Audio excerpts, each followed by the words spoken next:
Jésus-Christ. On les gâteaux aller dans les temps. Celui qui agit dans la vie. Le Dieu incontournable. Nous te glorifions. À toi la gloire. Il est temps. Nous sommes venus devant le troupeau manger ton pain spirituel. Toi qui inspires. Toi qui inspiré. Agis. Au nom de Jésus-Christ.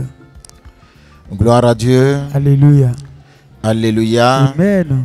Amen. Amen. Et il a plu au sauveur des âmes. Le Dieu d'Abraham. Le Dieu d'Isaac. Le Dieu de Jacob.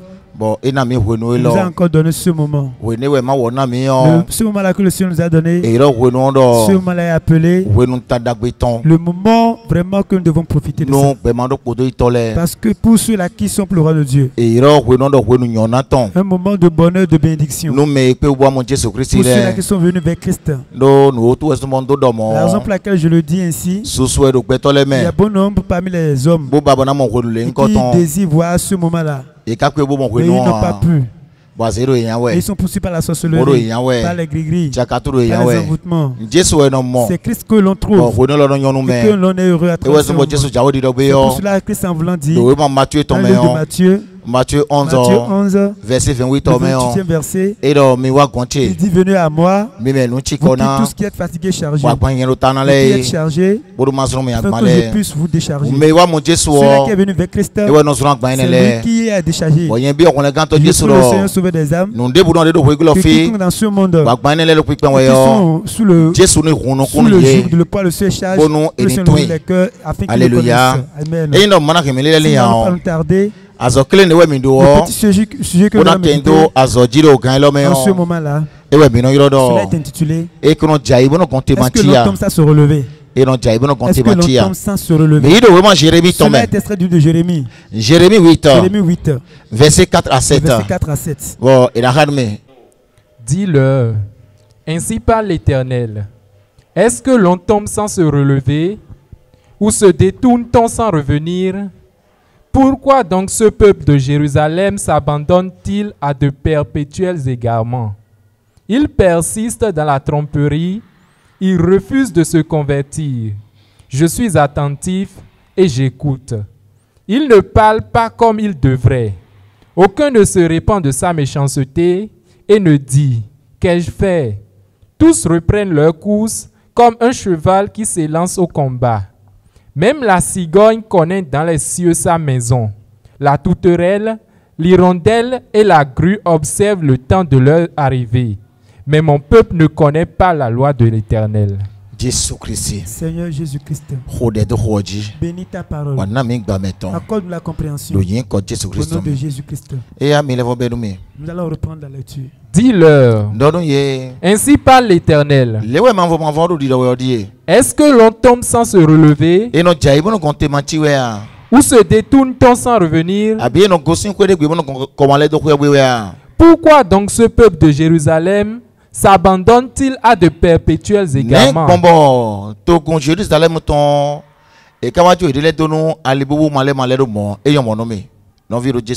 et sœurs dans le Seigneur, si l'on tombe, est-ce que l'on ne peut se relever? Et qui demande, qui pose cette question? Et à qui la question est adressée? Cette parole dont on parle, c'est adressé à nous les enfants de Dieu. Nous qui sommes les enfants de la vie éternelle, c'est à nous le Seigneur est en train de parler. Et il nous dit, il nous disait à travers le prophète, il dit dis-leur, dis-leur, dis à mon peuple, dis à mes enfants, dis aux enfants de Dieu, ceux qui veulent hériter le roi de Dieu, dis-leur que l'homme ne tombe et qu'il ne peut se relever. Nous sommes tombés en quoi? Et qu'est-ce qui nous a fait tomber? Ou bien lorsque l'homme est tombé, Qu'est-ce qui lui a manqué? Et qu'il est tombé. Ce qui a manqué l'homme et qu'il est tombé. Nous allons parler à propos de 3 choses. Ces 3 choses-là, nous allons les et ces choses-là sont dans la chair aujourd'hui. Ces choses qui sont dans la chair aujourd'hui. Nous pouvons aussi parler de cela selon le spirituel. Si nous ne connaissons pas ces choses-là, nous serons en train de faire chemin. Ne reconnaissant pas notre chemin. Et nous allons croire que nous sommes je suis déjà enfant de Dieu. Je suis déjà sauvé. J'ai été délivré. J'ai la repentance. J'ai emprunté le chemin de vie. Et il se serait déjà détourné du bon chemin. Il faut que l'on tombe sans se le savoir. Ces 3 choses-là, nous allons parler de la première chose. La toute première chose, on parle de manque d'oxygène. Manque de respiration. Manque d'oxygène. Manque d'oxygène, manque de respiration. L'homme est manqué de respiration ou d'oxygène. Si l'homme en faisant chemin, lorsqu'il est en train de marcher et en faisant chemin, il ne pense pas avoir la fatigue, il peut tomber. C'est ça la première chose. La deuxième chose, si l'homme manque de l'eau, l'eau la source de vie, s'il s'en va, l'eau qui a pris la source de vie, il a soif. Sur la voie, sur un long chemin, il regarde derrière, il trouve de l'eau. Il regarde devant, de l'eau. Il regarde gauche et à droite, de l'eau. Alors il peut être fatigué et tomber. La deuxième chose, la chose qui fait que l'homme peut tomber sans se relever, nous pouvons parler de ce ça qui est la nourriture. Il manque de nourriture. Il a faim. Il regarde partout. Il n'a rien à trouver à manger. Il peut tomber. Ces 3 choses, c'est spirituellement nous avons et qui que nous sommes, quel que soit ton serviteur de Dieu que tu es fidèle, tu vas t'examiner aujourd'hui. Tu vas t'éprouver aujourd'hui. Pour voir la marche spirituelle que j'ai empruntée, que j'évolue selon la marche. Ou bien je me suis déjà arrêté. Qu'est-ce qui a fait que je me suis arrêté? Si nous voyons ces choses-là, nous pouvons parler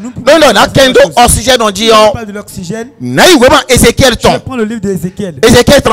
Ézéchiel 37. Verset 9 11. De verset 9 au c'est ça nous parce que lui il a pas le sang. L'homme est tombé et il manque de se lever. L'homme est tombé et il est mort. L'homme est tombé et il est devenu squelette. Et de la même manière le Dieu vivant, il a regardé cela. Il a appelé Ézéchiel.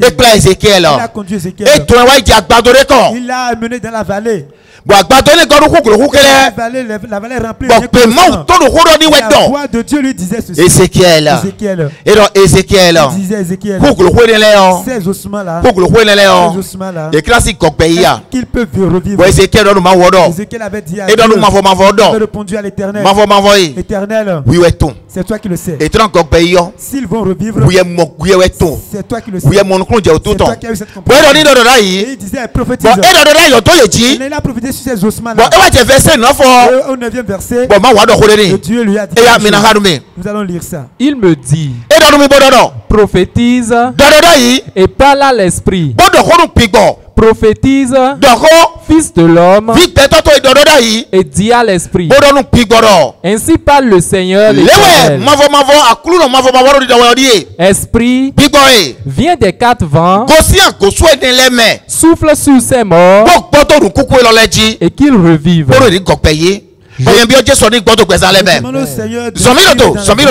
Je prophétisais selon l'ordre qu'il m'avait donné. Et l'esprit entra en eux et ils reprirent vie et ils se tinrent sur leurs pieds. C'était une armée nombreuse, très nombreuse. Il me dit, Je demande au Seigneur. L'inspiration qu'il a recommandé en ce jour-là. L'homme n'a pas retrouvé cette inspiration. Il peut être enfant de Dieu. Il peut être homme fort. Il ne peut même pas faire la parole. C'est pour ça que David a voulu dire. David avait demandé en ce jour-là. Seigneur, que ton esprit saint me conduise. Que me tienne la main. Qu'il me conduise jusqu'à la main. Si l'esprit va tenir la main de quelqu'un, il me conduit jusqu'au sommet. Lui, il tient deux choses. Il tient deux choses. Il contient l'intégrité et la lumière. C'est ça, Somme 43. Verset. Il nous a dit cela. L'esprit de Dieu va conduire quelqu'un. Il tient deux choses. Il tient l'intégrité. La fidélité. Il parle de la fidélité. La fidélité. Et la lumière divine. Avec la lumière divine. C'est ça qui tient la vie. Si ne te conduit pas, même si tu es tombé, tu ne le seras pas. Si ne te conduit s'il ne te conduit pas, la lumière ne viendra pas pour toi. Ne te conduit pas. Que tu es sur le chemin de vie, tu ne le seras pas. C'est que dit le passage. Lisons le passage. Rends-moi justice, ô Dieu, défends ma cause contre une nation infidèle. Délivre-moi des hommes de fraude et d'iniquité. Toi, mon Dieu protecteur, pourquoi me repousses-tu? Pourquoi dois-je marcher dans la tristesse sous l'oppression de l'ennemi? Envoie ta lumière et ta fidélité. Qu'elle me guide, qu'elle me conduise à ta montagne sainte et à tes demeures. J'irai vers l'autel de Dieu. De Dieu, ma joie et mon allégresse. Alléluia. Amen. Dieu qui est ma joie et mon allégresse. Si c'est il va me conduire. Celui qui dit cela, il est appelé ami de Dieu. Il est un enfant de la promesse, un enfant de la vie éternelle. Celui que Dieu aime, qui Dieu a fait des grâces, celui qui soit certain. Pourquoi? Parce qu'il ne veut pas demeurer dans la chose. Il ne veut pas demeurer dans la chose. Il sait que là où la vie éternelle qu'il veut, il doit aller là-bas. Le Seigneur te conduira aussi toi. Parce que l'homme manque d'oxygène. Dieu avait dit à Ézéchiel, parler à l'esprit pour que l'esprit vienne. L'esprit de vie. L'esprit qui conduit. L'esprit qui accorde la lumière. L'esprit qui délivre. Que tu sois dans ce monde. Tu ne t'as pas visité. La vie éternelle pas pour toi. La vie éternelle pas pour toi. Parce que celui qui t'a venu, il va t'incarner. Que le Seigneur l'a dit. Quand il sera venu, il convaincra le monde en ce qui concerne le péché. Et puis quoi de bio personne mi tome yo. Oui, na dossier te bro personne mi tome. Bro to mi bio ku tome yo. Et na kemi duro yechi. Akwoso ni mo gbodo personne le ben. On joue derrière do. Nous egodier. La deuxième chose. Nous egodier. La deuxième chose. On kan do sinji. J'ai parlé de l'eau. J'ai parlé de l'eau. Donc peut-être que l'homme en faisant, en marchant, et quand il va tomber, il ne pourra pas. C'est qu'il aurait soif. Il va manquer de l'eau. Il aurait soif. Non, vie de Jésus, mais dans le Seigneur. On parle de la soif spirituelle. Bon, Jésus, j'ai nous en voulant parler de ça. Et donc, il a dit que heureux. Mais si nous ceux-là qui sont en soif de la justice. Mais ceux-là qui sont en soif de la justice. Dans le livre de Matthieu. Et donc, il y en a heureux ceux-là. Bon, il y en a cambiodo. Et j'aimerais demander. Les moments que nous sommes traversés aujourd'hui. Enfant de Dieu. Toi et moi, comment sommes-nous? Est-ce que nous avons cette soif-là? Est-ce que nous avons fait de la devons réfléchir par rapport à ça. Parce que ceux-là qui ont soif, ce sont eux qui sont heureux. L'Esprit de Dieu les visite. C'est lui qui nous conduit dans cette soif. N'importe où tu sois, tu vas avoir la soif de la parole de Dieu. N'importe où tu sois, tu auras la soif de la prière. Est-ce que notre Père avait dit quelque chose? Le réveil 2006. Pendant le réveil de 2006. Réveil 2006. Notre Père revenait la restauration. Il avait traversé la et la respiration de l'église. La restauration et la respiration. Et Dieu est tombé dans quel dos. C'est ça que le feu il nous a posé des questions. Il avait dit que l'homme, est-ce que l'homme nous ne peut pas manger pendant 3 mois? Et nous avons dit, il a dit oui c'est vrai. Il a dit oui c'est vrai. Que l'homme, il peut ne pas manger pendant 3 mois. Au moment où il est au lit, que sa respiration et a placé oxygène. On peut lui placer les oxygènes. Et en train de lui de l'injecter les et à travers ça il se nourrit. Maintenant il voudrait poser une deuxième question. Nous voulons poser la question sur la respiration. Et il demandait, est-ce que l'homme, il peut ne pas respirer pendant 3 mois? Nous avons dit non. Et deuxièmement, il avait dit, si l'homme peut ne pas respirer pendant 2 mois et demi, nous avons dit non. Il a dit que ce qu'il est en train de dire, nous le comprenons pas. Il dit que si l'homme peut ne pas respirer pendant 2 mois et demi, nous avons dit non. Il a dit 2 mois. Nous avons dit non. Il a dit 1 mois et demi. Nous avons dit non. Il a dit 1 mois. Nous avons aussi dit non. Il a dit 20 jours. Nous avons dit non. Il a dit 10 jours. Maintenant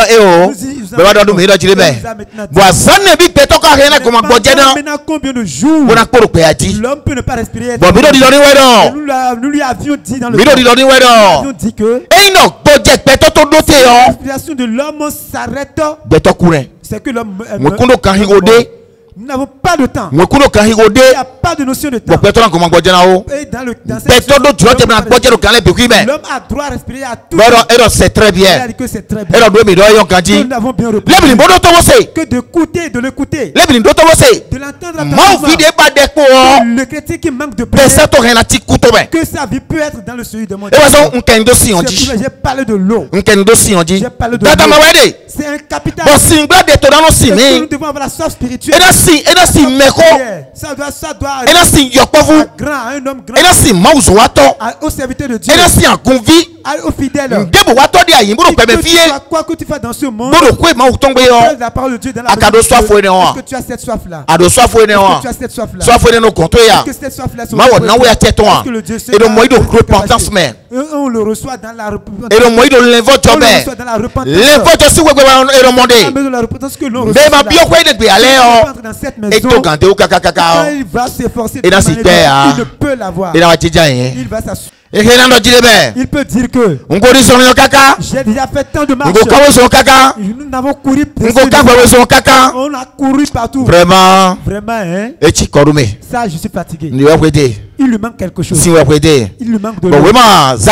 Le livre de Zacharie. Zacharie 9 à 11. Le verset 9 à 11.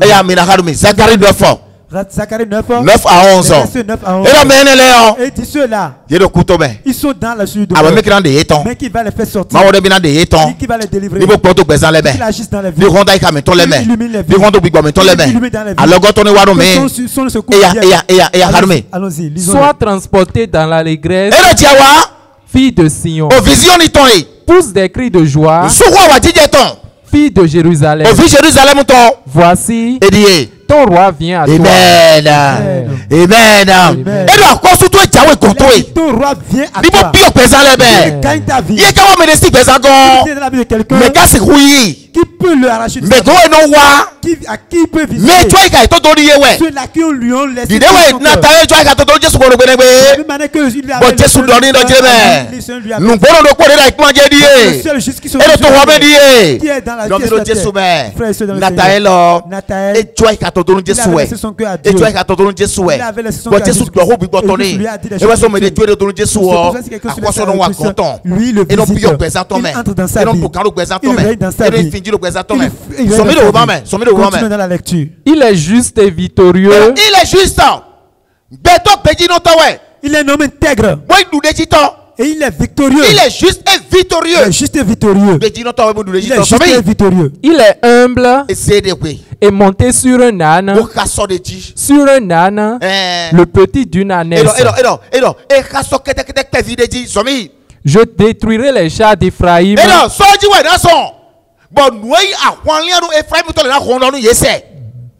Et les chevaux de Jérusalem. Et les arcs de guerre seront anéantis.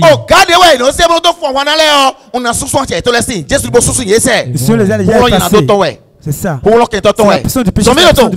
Il annoncera la paix aux nations.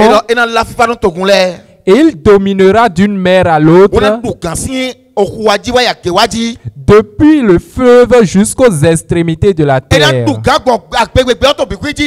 Et pour toi, à cause de ton alliance scellée par le sang, à cause de toi et moi, à cause de ce qu'il nous a marqué avec son sang, je retirerai tes captifs de la fosse où il n'y a pas d'eau. Amen. Je te retirerai de la captivité là où il n'y a pas de l'eau. Là où il n'y a pas de l'eau. Je te retirerai de là. Et te mettre dans une maison de l'eau. Je vais te mettre dans ma source. Je te mettrai dans ma fontaine. Ézéchiel 47. Je ne veux pas lire ça. C'est lui qui nous a dit que le Seigneur m'a amené dans la maison. Lorsqu'il m'a sorti du seuil de mort, lorsqu'il m'a délivré, il m'a amené dans la maison. Et je n'ai pas couru la maison. J'ai dit, il y a une source qui coule là-bas. Il y a une source qui coulait de la maison. Et il m'a conduit auprès de la source. Et il avait dit Ézéchiel, je vais te conduire. Il va te conduire dans cette source d'eau vive, le Seigneur nous conduit là-dedans. Il avait dit Ézéchiel, je vais te conduire là-dedans. Et il avait conduit là-dedans. Et il avait besoin de notre. Et il avait besoin de notre. Il avait conduit là-dedans. Dans le Seigneur.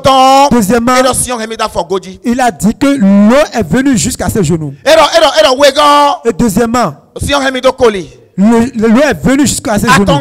Troisièmement, c'est venu jusqu'à sa hanche. Alléluia. Amen. Il a dit quatrièmement, oui, que c'est devenu une eau qu'il a inondé. Et il a inondé qui ne peut plus marcher là-dedans. Qu'il va nager. Qui ne peut pas marcher là-dedans.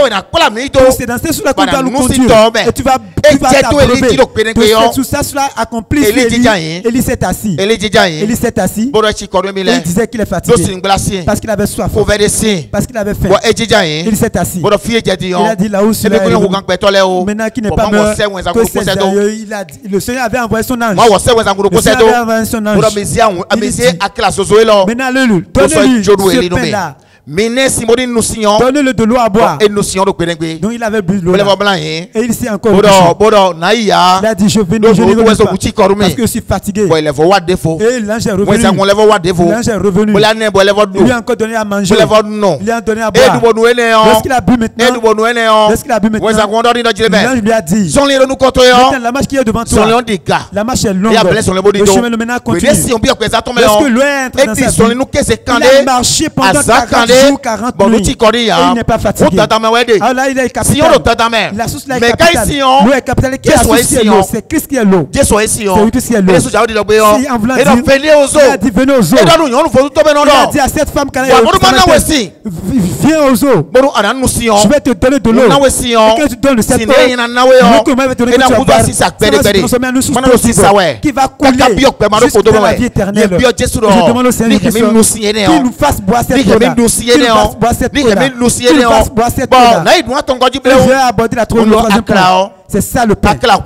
Le pain manque de nourriture sur le chemin. Et que tu es fatigué. Et que tu manques de pain. Tu manques de nourriture. Tu as faim. Tu peux tomber. Tu peux tomber. C'est pour ça le livre de Deutéronome chapitre 8. Verset 3 à 5. Verset 3 à 5. Nous allons rapidement le lire. Deutéronome chapitre 8. Deutéronome chapitre 8. Verset 3 à 5. Allons-y. Il t'a humilié. Il t'a humilié. Il t'a fait souffrir de la faim. Et il t'a nourri de la manne que tu ne connaissais pas. C'est ça la parole de Dieu. C'est la parole de Dieu. C'est la parole de Dieu. La parole qui donne la vie. Il t'a fait nourrir de la manne que tu ne connaisses pas. Et que n'avaient pas connu tes pères. Afin de t'apprendre que l'homme ne vit pas de pain seulement, mais que l'homme vit de tout ce qui sort de la bouche de l'Éternel. Ce qui sort de la bouche de l'Éternel, qui est la parole de Dieu, c'est ça qui est la manne de vie. Et je demande au Père Céleste, le Père, le Fils et le Saint-Esprit, que ce pain-là, qu'il nous le donne dans sa gloire, qu'il nous le donne dans sa grâce, qu'il nous le donne dans sa lumière, et qu'il nous élève. Au nom de Jésus-Christ de Nazareth. Nous allons prier. Seigneur Jésus-Christ, le sauveur des âmes, le Dieu de justice, l'éternel Dieu, c'est toi le Dieu incontournable. Tu nous avais demandé si l'on tombe et si l'on ne peut se relever. Ce qui nous manque, c'est que nous sommes tombés. Voilà, c'est ça. Oh Seigneur Dieu de grâce, maintenant viens nous le donner. Inspire en nous. Accorde-nous cette eau-là, le pain de vie. Déverse-le dans notre vie. Au nom de Jésus-Christ. Amen. Amen.